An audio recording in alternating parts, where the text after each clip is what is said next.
Welcome to my imaginationary love story world. ये story my baby का part 8 है। चलिए स्टोरी को शुरू करते हैं।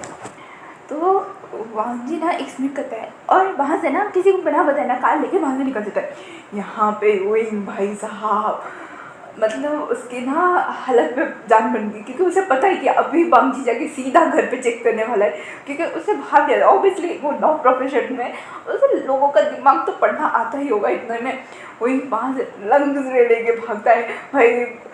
सामने वाला पर्सन मतलब जो टैक्सी ड्राइवर था ना वो हाँ करके देख रहा था, क्योंकि वही मतलब जो बैंक ने उसे कैरी किया था ना उसमें से लड़की वाले कपड़े निकालता है और वैसे ही वो फ्रेशअप होने लगता है। वो टैक्सी ड्राइवर जब उतरता है मतलब वही उतरता है ना वो हाँ करके देखा था कि भाई मैंने तो एक लड़के को पीछे बिठाया था, ये लड़की कहाँ से आ गई। तो इनमें मैं ही वही हूँ ये कह के वो टैक्सी ड्राइवर को पैसा दे दिया और वो टैक्सी ड्राइवर अब वो क्या बोलो वो निकल जाता है। वही ना वहाँ से हाल मैं ना घर पे पहुँचता है। वो ना अच्छे से मतलब जैसे बाहर जाते हुए कोई बंधन की किसी इंपॉर्टेंट मीटिंग के लिए वैसे ही गया था। तो तभी ना मांगी एक कार आके ना उसके सामने वही क्या देख लिया, इससे सब कुछ देख लिया क्या? नहीं नहीं नहीं नहीं बिल्कुल नहीं, ऐसा हो ही नहीं सकता है। तभी वही एक ऑकवर्ड सी स्माइल दिया हो जाए, मिस्टर लान आप यहाँ पे तो बांगी ने कहा क्यों मैं शायद मुझे यहाँ पे नहीं होना चाहिए था क्या? तो क्या बोले कि नहीं तुझे तो पार्टी में होना चाहिए था, मुझे चिकन की यहाँ आने की क्या ज़रूरत थी, बात तो हो गई थी ना बटलर से।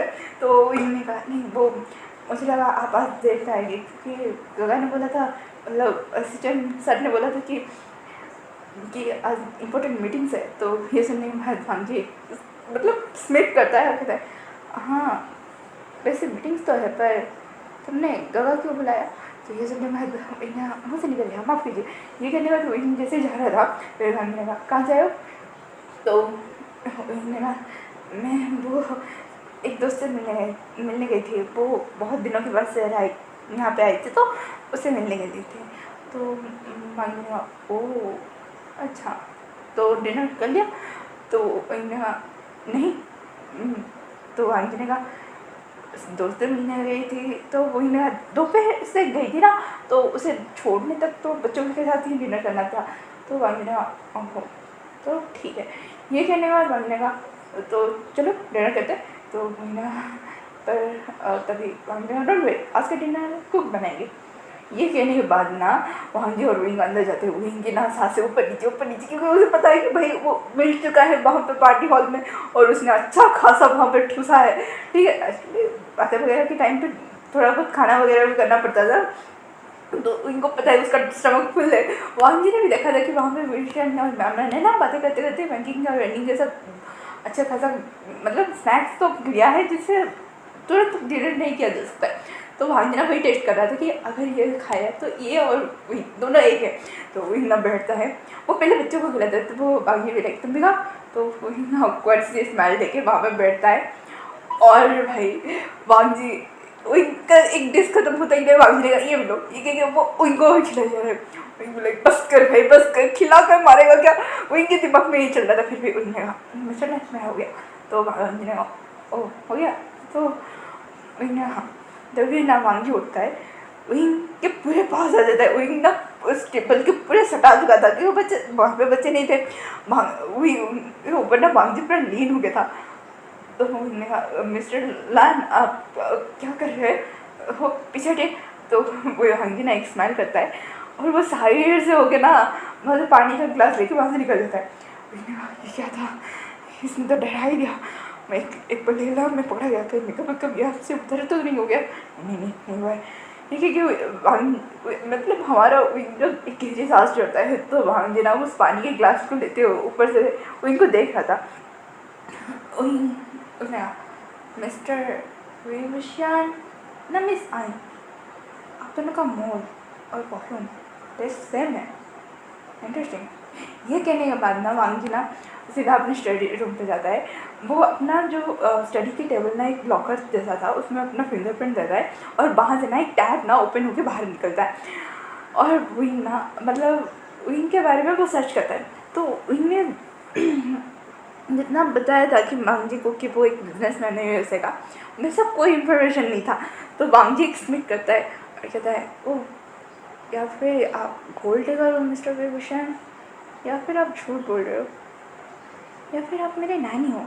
ये कह के वांगजी बस मिक करता है। उसके बाद ना कुछ चीज़ें वगैरह वो सर्च होता है और उसे ना विंग की पुरानी जो इंफॉर्मेशन थी वो मिली, हाँ कॉलेज वाली, कि विंग ने कहाँ से पढ़ाई की थी, कहाँ से कॉलेज ख़त्म किया था, वो वाली इंफॉर्मेशन वांगजी को मिली। वांगजी ने कहा इंटरेस्टिंग, वेरी वेरी इंटरेस्टिंग आप हो मिस्टर विशान। ये कहने के बाद वांगजी ने उस टैब को बंद कर दिया, क्योंकि यहाँ पे किसी ने ऑलरेडी वांगजी के हैकिंग सिस्टम को हैक कर लिया था।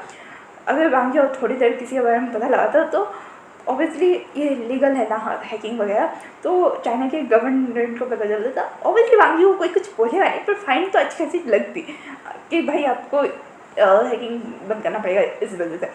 तो इसलिए ना वांगजी ने उसे जल्दी से बंद कर दिया था यहाँ पे नीचे। मैंने कहा इशारा में बोला पापा ने तो आज मम्मा की पूरी कुंडली निकालने वाले थे। तो जीजी ने बोला नहीं निकाले ना तो डोंट वरी, आगे भी नहीं निकाल पाएंगे। वैसे इन्फॉर्मेशन कहाँ तक थी, तो आयन ने कहा कॉलेज की इन्फॉर्मेशन मिल गई। वैसे मुझे नहीं लगता है कुछ उसे आगे ज़्यादा डाउट हुआ होगा। आयन इशारा में बोला था, जीजी ने बोला मुझे लगता है पापा इससे आगे तो नहीं जाएंगे, अगर जाएंगे तो हमें मम को प्रोटेक्ट करना होगा, क्योंकि मम जब तक नहीं जाएंगी तब तक हम पापा को मम के बारे में कुछ नहीं पता लगाएंगे। तो आयन और जीजी ने अपने सराह में कहा भाई आयन और जीजी इतने स्मार्ट है कि उन्होंने 4 साल उम्र से ही मतलब जो कहते हैं ना बिजनेस वर्ल्ड में और हैकिंग वर्ल्ड में अपने दबदबा बनाए रखा था, ठीक है। और आयन और जीजी को ना कहते हैं ना जीजी वहाँ पे रह के ना अपने मॉम के स्ट्रगल को देख रही थी, तो उसे ना डांटना था कि उसे डांट कौन थी जिसे उसे ऐसे हालत में छोड़ दिया। और जीजी ने जब पता लगाया और उसने आयन से जब कंटेक्ट किया तो आयन भी लाइक नहीं तुम मेरी बहन नहीं हो सकती, अगर ऐसा होता तो वो मॉम मेरी है। तो इसके बाद ना जीजी कुछ प्रूफ दिखाती है, आयन भी कुछ प्रूफ इकट्ठा करता है। उसके बाद जाके पता चलता है कि भाई कुछ मिसअंडरस्टैंडिंग की वजह से उसके मम उसे लेके चली गई और आयन वहीं पर रह गया अपने डैड के पास। और जो मिस ली है मतलब ली सुसी है वो आयन की रियल मम नहीं है, ये बात आयन जानता है। फिर भी कहते हैं ना कि उसके डैड को घोंचू बनाना ईजी है, तो वो बन रहा है और आयन बता भी नहीं पा रहा है कि डैड आप एक नंबर की घोंचू हो। तो ये बात ये दोनों बच्चे नहीं बोल पा रहे थे। ये इंटेलिजेंट के अपर लेवल के इंटेलिजेंट है, जीनियस है ये बच्चे, ठीक है। तो जीजी ने कहा क्या, तो आयन ने कहा ऐसे चलता रहा ना तो वो दिन दूर नहीं है जब हम 18 साल के हो जाएंगे और हमारे मम्मी पापा फिर से मिलेंगे। तो ये सुनने के बाद जीजी भी लाइक हाँ कुछ तो करना पड़ेगा, कुछ तो करना पड़ेगा। ये क्योंकि वो दोनों सोच रहे थे तभी पीछे से वही आता है क्या कर रहे हो तुम दोनों। तो ये सुनने के बाद आयन और जीजी पीछे मुड़ते हैं और कहते हैं मम्मा आप आ गए, इशारे में बोलता है। तो इन्होंने कहा हाँ हाँ मैं आ गया, कुछ गड़बड़ी नहीं की ना तुम दोनों ने। तो ये सुनने के बाद उन दोनों ने अपना सर नाम में हिलाया। तभी आयन जीजी को देखता है, जीजी आयन को देखता है और फिर आयन ना कहता है मम्मा। हाँ आयन ना आज सुबह ना बोलने की कोशिश कर रहा था, जीजी ने प्रेशर दिया कि बोल भाई तुझे डिप्रेशन था समझ में आ रहा था, तुझे डिसऑर्डर हो रहा था समझ में आ रहा था, अब तो सारी चीज़ें ठीक हो रही है ना तो बोलने की कोशिश कर। तो आयन ने ना पहले ना सारी चीज़ों को बोलने की कोशिश की पर नहीं, उसके मुँह से ना कुछ निकल नहीं रहा था। तभी उसके मुँह से ना मम्मा ऐसे निकल गया था और जीजी आयन बड़े खुश थे कि आज मम्मा को ये सरप्राइज देंगे। और जब विंग आया ये जब उसने सुना कि आयन ने मम्मा बुलाया तो विंग रो पड़ा था, विंग रो रहा था। विंग ने कहा फिर से बोलो क्या बोला, तो आयन भी लाइक मम्मा। ये सुनने के बाद विंग का इमोशन जो था ना वो डिसबैलेंस हो रहा था। विंग भागता है, वो वांगजी की स्टडी रूम को मार जोर जोर से ठोकता है। तो वांगजी भी लाइक ये कौन है बदतमीज, जो गुस्से में खुलता है। वो विंग को रोकते हुए देखते ना थोड़ा सा पैनिक हो गया था और बोल रहा था क्या हुआ है, क्यों रो रहे हो, क्या हुआ है बच्चे ठीक है। तो वही ना आयन आयन वो बोल रहा है। तो ये सुनने के बाद वांगजी शॉक कि क्या, वही ने कहा आयन बोल रहा है इडियट। वही के मुँह से फ्लो में निकल गया वांगजी कुछ मतलब उसे भी शौक लगा था कि आयन बोल रहे। तो वो ना मतलब इनको लेके आयन के पास जाता है। तो वांगजी ने कहा आयन क्या बोला फिर से बोलो। तो आयन भी लाइक मम्मा। तो ये सुनने के बाद ना वांगजी थोड़ा सैड तो होता है पर कहते ना उसे बोला फर्स्ट टाइम उसके बच्चे ने कुछ बोला था तो वो उसे उठाता है, उसे ऊपर हवा में उछालता है, गोल गोल घुमाता है। तो आयन टैप टैप मार रहा था कि डैड रुक जाओ मुझे चक्कर आ रहे हैं, मुझे डर लग रहा है, इतना भी उछालो मत, क्योंकि वो सीलिंग के पास जाके नीचे उतर रहा था ना। तो जीजी बोले ये नहीं सुधरेंगे। तभी जीजी ना जब वांगजी का शर्ट मतलब वो कोट जो खींचती है ना तो अपना भांजी को आयरन को रख के ना जीजी को पेपर से उछालता है, घुमाता है, वही मिले रुक रुक रुक, बच्चों को चक्कर आ जाएगी, रुक जाओ। तो भांजी को तब जाके थोड़ा सा होश आता है और बच्चे को भी नीचे रखता है और कहता है आयरन ने बोला पर मम्मा। ये सुनने के बाद भांजी इतना पूरे सैड एंड एग्री फ्रेश हो जाता है। तो आयरन ना उनके पास जाते हैं, उनके पूरी टाइटली पकड़ के कहता है मम्मा। ये सुनने के बाद ना भांजी ना जो गुस्सा उसके दिमाग पे चढ़ रहा था कि वो प्लीज उसी की वजह से मम्मा बोल रहा है, वो गुस्सा एकदम से शांत हो गया और उस भांजी को तब समझ में आया कि वो वही को मम्मा बोल रहा है। तो ये सुनने के बाद भांजी एक स्माइल करता है और वही में इतना शौक हो गया था भांजी के स्माइल को देखे। हाँ, क्योंकि वो स्मेक भी करता था, इतना डरावना लगता था कि उनके स्पाइनल कॉर्ड तक वाइब्रेशन जाती थी। तो अब ना वही थोड़ा भांजी को देख रहा था। तो हमने मम्मा अच्छे। तो आयन ने अपना सर हाँ में हिलाया। तो हमने कहा वही आयन का ध्यान रखना, ठीक है, पर हमें बात करनी है। तो इनको याद आता है कि उसने थोड़ी देर पहले क्या कांड किया था, उसने इस माफिया किंग के बच्चे को इडियट बुलाया था। उनको लगता है नहीं आज मेरी नैनी का आखिरी डे है। ये सुनने के बाद ना अपना सर हाँ में ला जाओ फटली, बच्चों को सुलाता है, वो बाहर आता है। वांजी वहीं पे खड़ा था, हाथ को फोल्ड किए दीवार पे टक लगाए, वहीं पकड़ा था अभी। अब सोए नहीं। तो भांजी ना धीरे धीरे धीरे उनके पास आता रहता है, हाँ इडियट।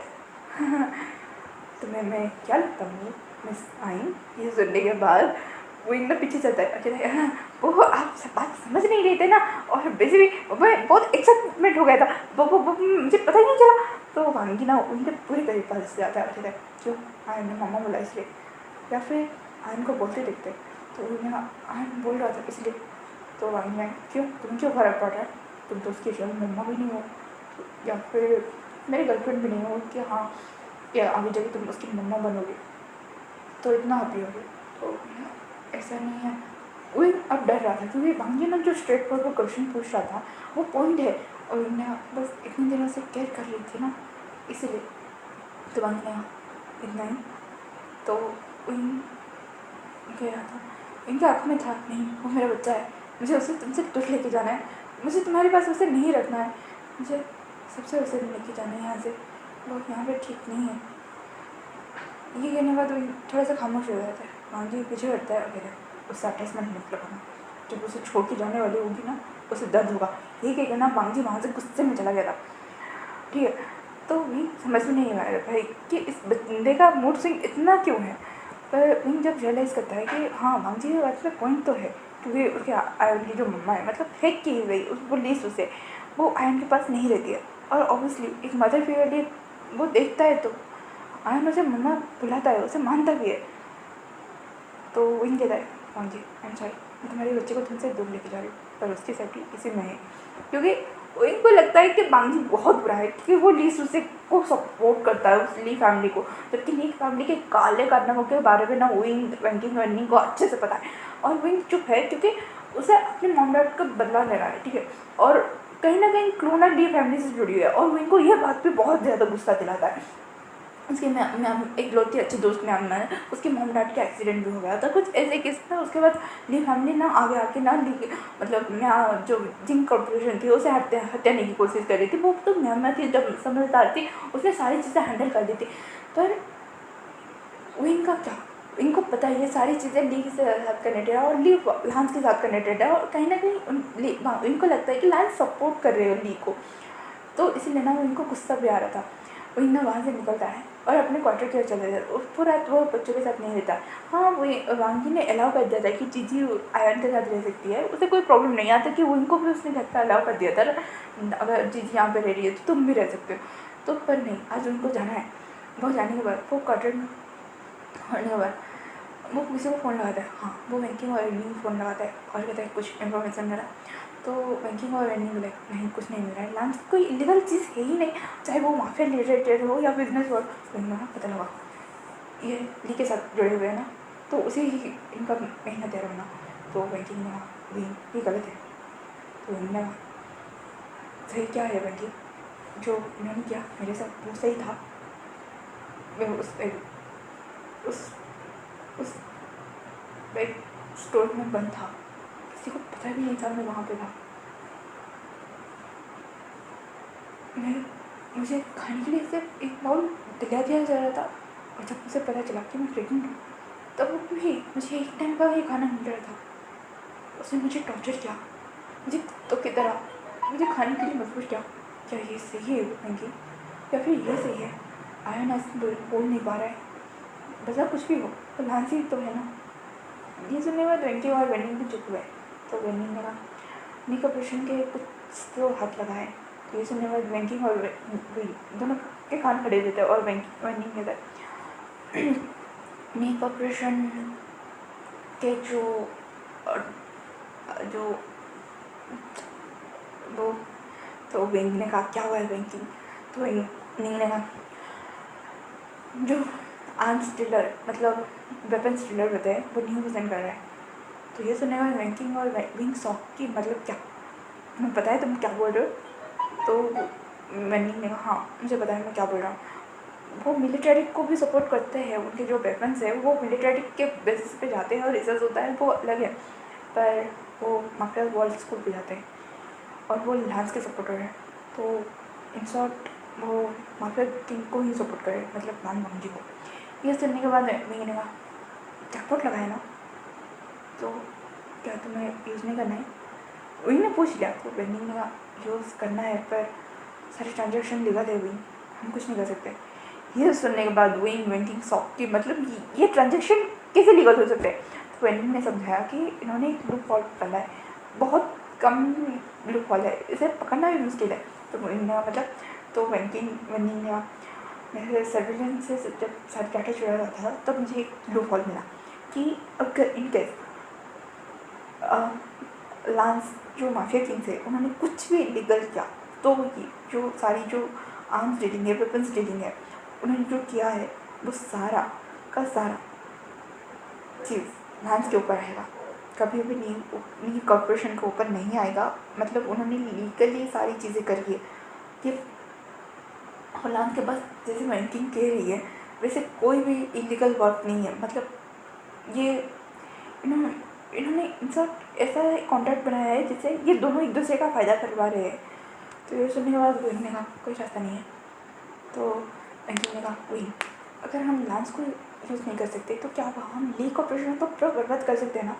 तो गोइंग ने कहा पर ठीक है वो थोड़ी देर सोचता है और कहता है लीग ऑपरेशन के बारे में सारी चीज़ बतलाओ, अगर कुछ भी हुआ कुछ भी ऐसा लिखना कि लांस कभी भी इन्वॉल्व थे लीग के साथ तो I make sure lance corporation पूरा डूब जाएगा। इन्हें खड़ा करने में जितना टाइम लगेगा तो उनकी स्टॉक मार्केट की वैल्यू इतनी कम होगी चबन्नी में बिकेगी। ये कह के उन्होंने फ़ोन कट कर लिया और जब चांसी से बैठ गया उनमें मन में एक था कि नहीं जो हुआ जैसे ही हुआ बस उसके बच्चों के डैड जो है मतलब पांजी वो इलीगल चीज़ों पे ना फंसे। इनके दिमाग में भी था पर उसके मॉम डैड के डेथ का जो कॉन्सेप्ट था वो लीग के साथ तो कनेक्ट हो रहा था और उस समय लांस बड़े सपोर्टेड थे लीग के। तो इसलिए ना उनको लांस के ऊपर भी गुस्सा आ रहा था कि कहीं ना किसी वजह से तो लांस कॉर्पोरेशन इन्वॉल्व रहा होगा लीग के साथ और वह सब हुआ ही होगा। उनको इतना पता चला था और कुछ नहीं। और वो इसी वजह से इस घर में रह रहा था कि कुछ डॉक्यूमेंट्स वगैरह रिलेटेड मिल जाए, पर आज तक उसे कोई डॉक्यूमेंट्स नहीं मिले थे।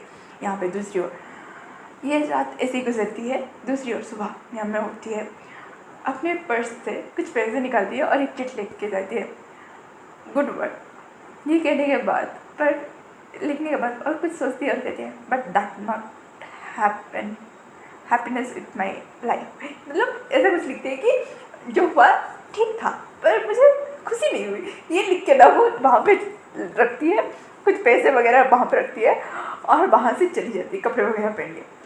करीब 12 बजे के आसपास ना किसी की आँखें खुलती है। वो फुल्ले नेकेड था उस ब्लैंकेट के नीचे और वो पढ़ता है अरे कहाँ पे हो। उसके बाद ना थोड़ा थोड़ा उसे याद आता है कि उसने क्या किया।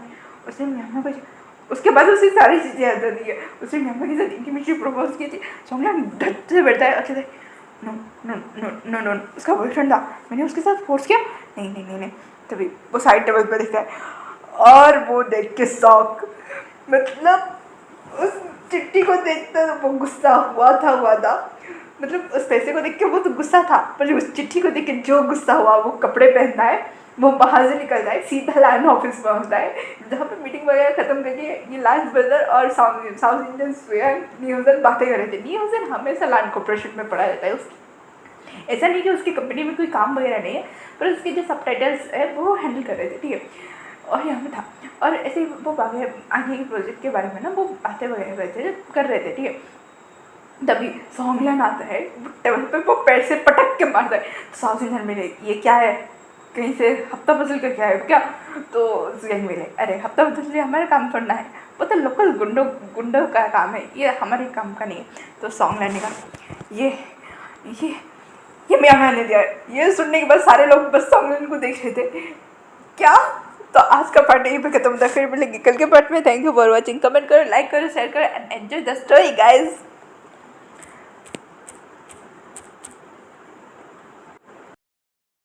Thanks for watching.